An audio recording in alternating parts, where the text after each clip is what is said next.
She turns cold not because she feels nothing, but because she is beginning to feel everything.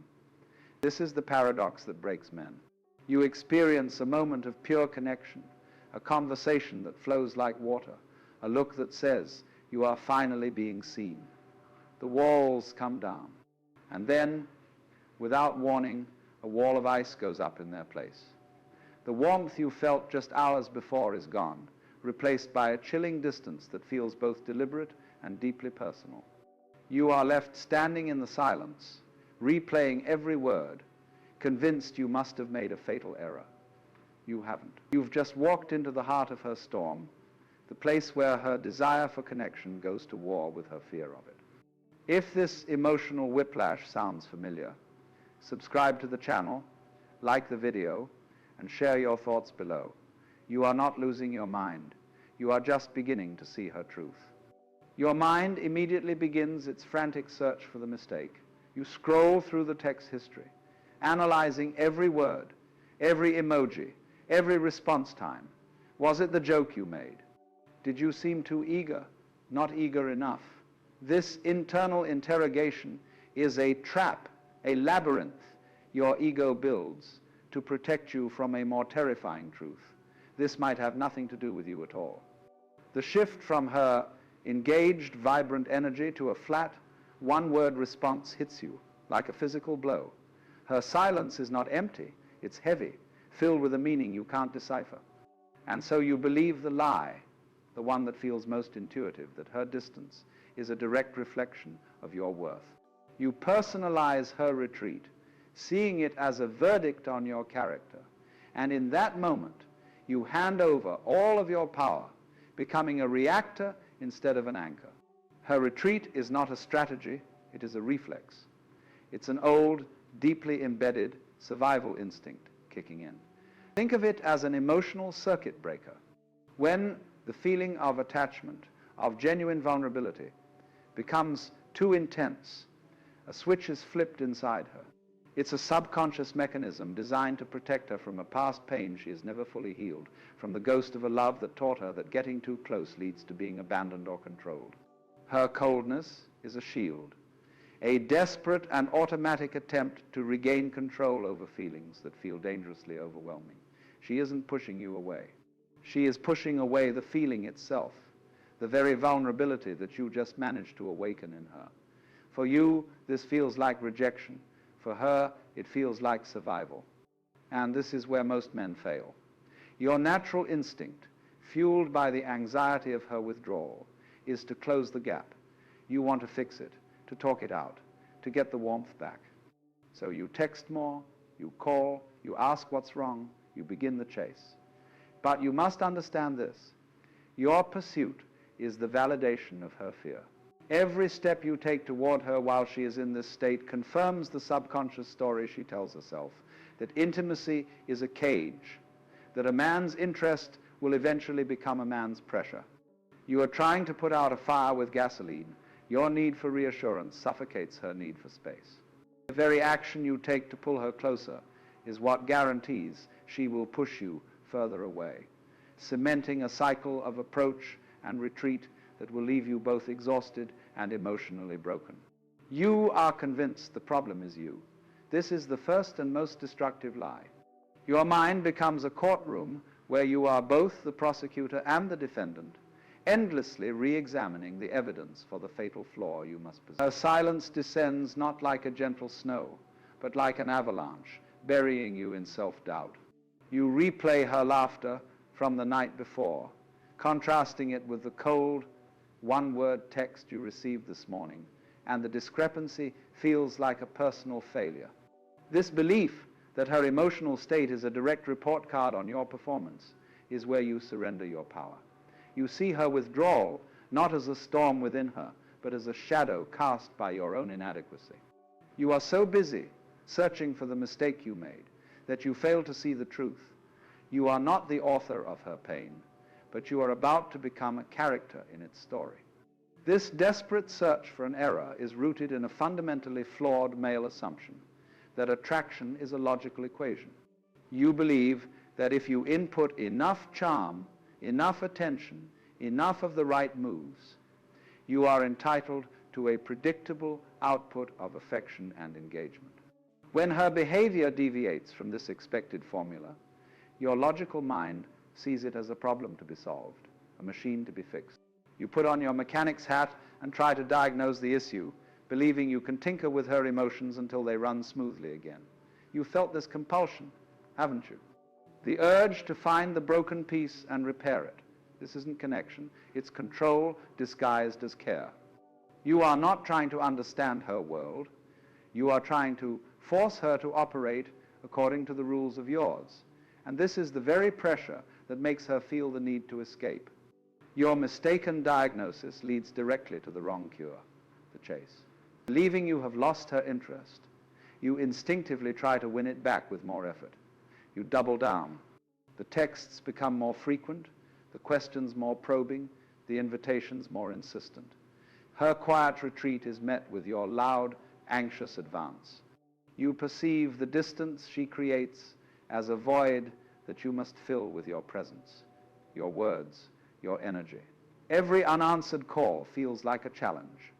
Every short reply, a signal to try harder. You are a man trying to reason with a hurricane. You don't realize that the energy you are pouring into closing the gap is the very thing fueling the storm. Your pursuit isn't breaking down her walls.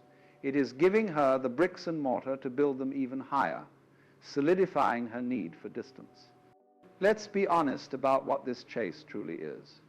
It is not an act of love, it is an act of profound anxiety. You are not chasing her. You are running from the terrifying feeling of your own powerlessness. Her withdrawal has triggered your deepest fear, the fear of not being wanted, of not being enough. So you pursue her not to reclaim her affection, but to reclaim your own sense of validation. Tell me if this feeling is familiar. The moment her approval vanishes, your own self-worth feels like it's in free fall. Her silence becomes a deafening roar in your own mind, amplifying every insecurity you've ever had. You are not fighting for a connection with her. You are fighting against the void inside yourself. And by making her the sole source of your emotional stability, you have already lost the war. You must understand that she is running a test, even if she is not consciously aware of it. Her retreat is a subconscious question. Are you like the others? When you react with neediness, with pressure, or with angry demands for an explanation, you answer that question with a resounding yes. Your frantic attempts to pull her closer confirm her deepest, most cynical belief about men, that their interest is a cage in the making, that intimacy is just a prelude to control and suffocation. She sees your pursuit not as a sign of your passion, but as evidence of your lack of emotional self-regulation. You are proving to her that you are not a safe harbor. You are just another storm, crashing against her own. You think you are demonstrating your value, but you are only validating her fears. And so you find yourself standing in the wreckage, completely drained and utterly confused. The lie you bought into that your effort could override her fear has left you emotionally bankrupt. You have poured your energy, your focus, and your dignity into a bottomless pit, centering your entire emotional reality around her unpredictable response. Her coldness became your climate, and you've forgotten that you were ever meant to be your own sun. This is the true meaning of losing your power. It isn't her rejection that defeated you. It was your willing participation in her drama. You saw her emotional turbulence and, instead of being the unshakable mountain, you chose to become a leaf caught in her wind, tossed about until you finally fell. The truth is, her withdrawal has almost nothing to do with you. It is a mechanism, a deeply ingrained map she has been navigating since long before you arrived. When she feels the ground of genuine connection beneath her feet, an old alarm sounds, one she cannot consciously control. Her coldness is not a message to you. It is a response to a ghost. You see her looking at you, but her eyes are looking through you, seeing a memory of a time when vulnerability led to pain.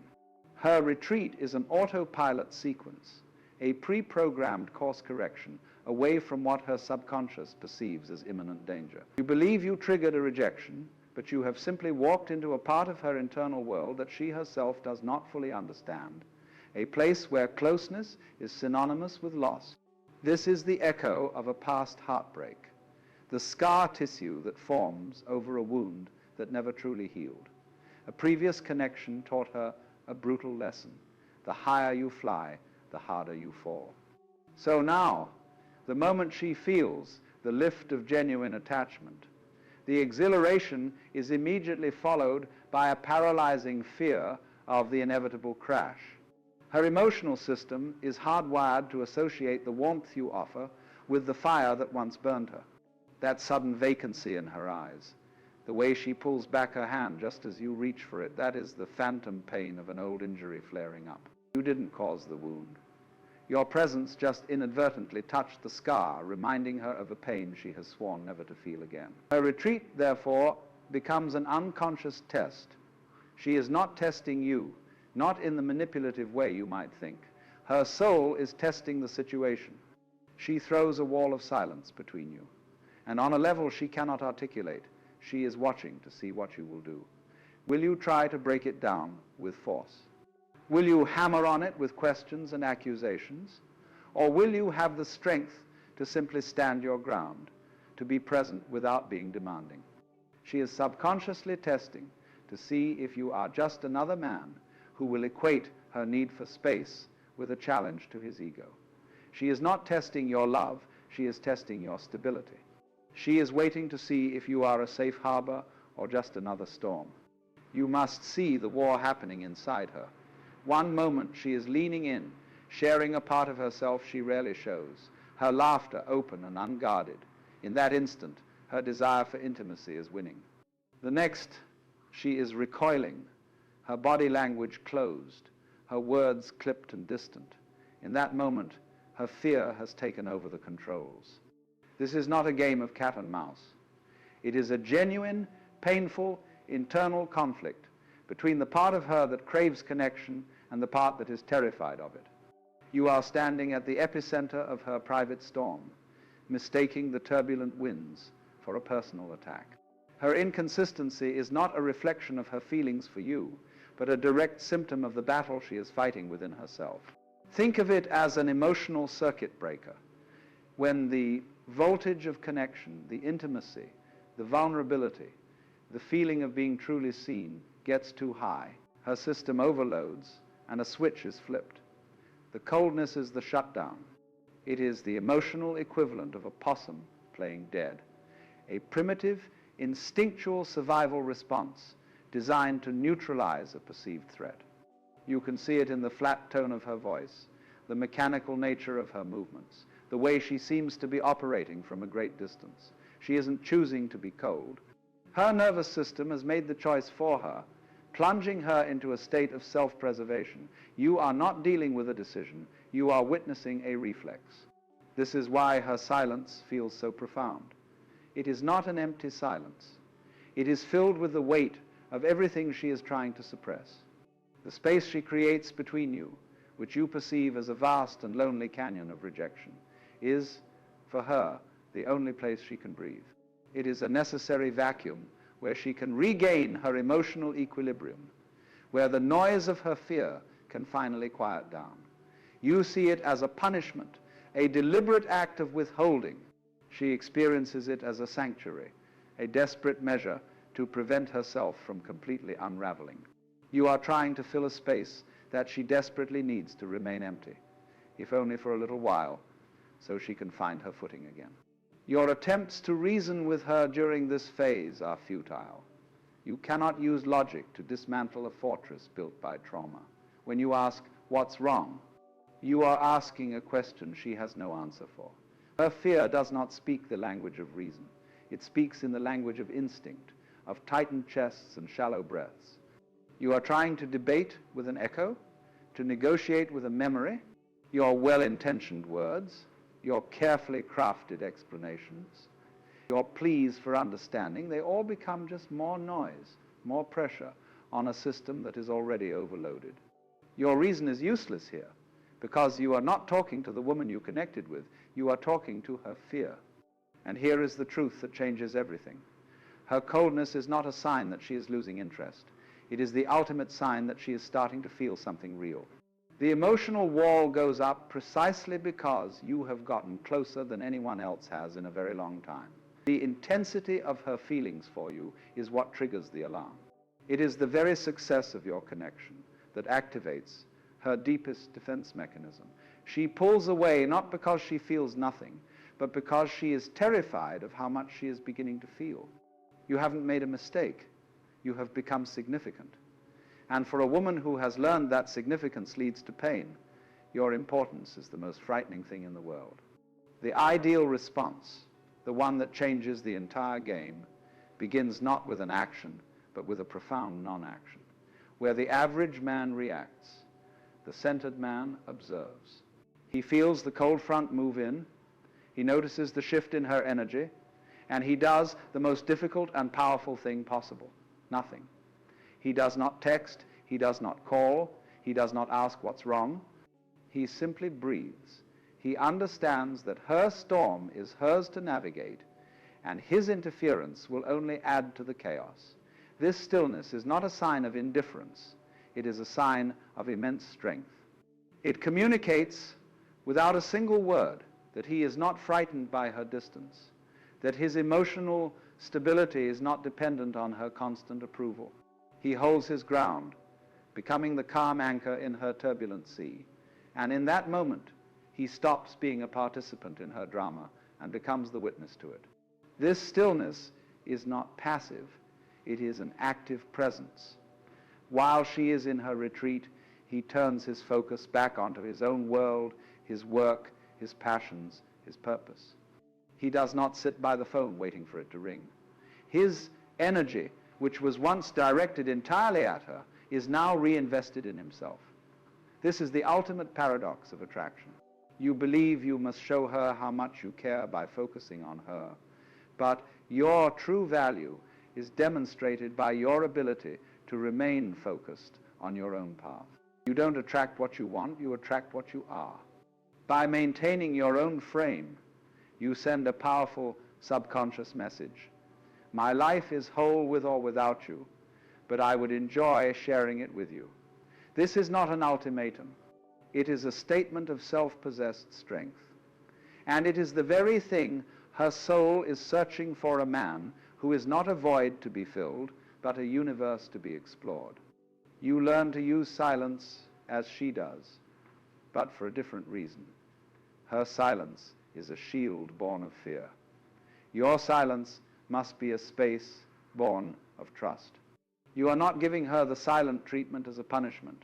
You are gifting her the space she subconsciously needs to face her own feelings without the added pressure of managing yours. This is an act of profound empathy.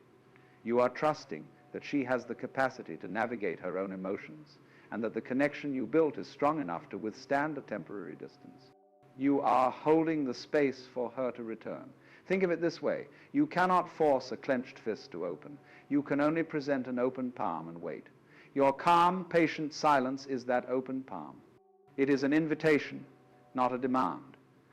And it is the only thing that can make her feel safe enough to unclench. This is how you become the container, not the content. She is the storm, the chaotic, unpredictable, and powerful emotional energy. The reactive man becomes another storm, clashing with hers in a destructive whirlwind of neediness and pressure. The centered man becomes the mountain. He does not try to stop the wind or the rain. He simply is. He allows the storm to rage around him, knowing that he will not be moved, that his core is unshakable. His stability provides the contrast that her nervous system desperately needs. It demonstrates that there is a different way to exist, a masculine presence that is not threatened by her emotional cycles. He becomes the safe harbor she has never had, the one place where all parts of her, the light and the dark, are allowed to exist without judgment or the need for repair. After a period of quiet, your re-engagement must be subtle, an offering with no strings attached. It is not a grand gesture designed to win her back, but a simple, low-investment text that communicates warmth without pressure. Something like, "Was just thinking about that conversation we had. Hope you're having a great week. There is no question in it that demands an answer. There is no hook seeking validation. It is a statement of calm, continued interest that respects her autonomy completely. It says, I am still here. My feelings haven't changed, but I am not demanding anything from you. This is the art of leading from a place of non-resistance. You are not trying to grasp at the water of her affection. You are simply reminding her that the riverbed, your steady presence, is still there if she chooses to flow back into it. This approach fundamentally rewrites the dynamic between you. By refusing to chase, you short-circuit the pattern of pursuit and retreat that she has come to expect. You are not playing her game, so she is forced to question the rules. Her fear was anticipating your neediness, your anger, your desperation. When it is met with only calm, strength, and space, it has nothing to feed on. It begins to starve. The wall she built was designed to protect her from a man who would try to break it down. When you show no interest in attacking her defenses, the wall itself loses its purpose. This is the final, beautiful truth. She will not be drawn back by anything you do. She will be drawn back by who you have become in her absence. When you stop needing her to be anything for you, she becomes free to need your presence. And so you finally see it with a clarity that is as calming as it is profound. We return to where we began, but the landscape looks entirely different now. She turns cold not because she feels nothing, but because she is beginning to feel everything. You once heard those words as a description of her confusing behavior. Now you understand them as a testament to your impact. You were not the cause of her fear, but you were the catalyst for it, precisely because the connection you offered was real enough to threaten the wall she built around her heart. Her withdrawal was never a verdict on your worth. It was the highest compliment she could give you, an unconscious admission that you were significant enough to be dangerous, to be the one who could finally make her feel again. The chase was always a fool's errand because you were trying to solve a problem that had nothing to do with you. The entire game changes when you realize the objective was never to control her, but to master yourself. You cannot grasp at affection like a man trying to hold water in his fist. The tighter you squeeze, the more it escapes you. The real art is not to grasp, but to become the container, the solid riverbed that allows the water of her emotions to flow, to leave, and to return, without ever changing your own form. This is the essence of masculine presence. It is a quiet, unshakable confidence that is not contingent on her mood or her proximity. You stop being a participant in her emotional weather and become the sky that holds it all, unchanged by the passing storm. You don't attract by chasing, you attract by becoming still enough to be seen. This stillness is not emptiness. It is a profound fullness of self that needs nothing from the outside to be complete. This is how her retreat loses all of its power over you. When your sense of self is no longer chained to her validation, her distance becomes something you simply observe, not something you internalize as a wound. You realize she does not need your words, your logic, or your desperate attempts to explain your value. She needs your stability. She needs to feel, on a primal level, that your emotional center is not a fragile thing that will shatter at the first sign of her fear. Your calm presence becomes the unspoken answer to the question her subconscious is always asking: are you safe? By refusing to be drawn into the chaos, you become the safe harbor she never knew she was looking for. You are no longer just another man trying to conquer her heart. You are the one man whose strength gives her the courage to face her own. And that is when the game ends, because you simply stop playing. You are no longer a character in her recurring drama of push and pull. Your non-reaction removes the energy from the cycle, leaving her fear with nothing to react against. She is left alone with her feelings, and for the first time, she sees a man whose presence is not a demand, but an invitation. This was never about winning her. It was about reclaiming yourself. The transformation is complete when you understand that your unwavering presence is the ultimate prize, not her fleeting attention. She isn't running from you. She's running from the ghost of a love that once broke her. Your strength isn't in chasing her down, but in being the one man who is still standing there when she finally stops running. Comment what you now see in her that you couldn't before.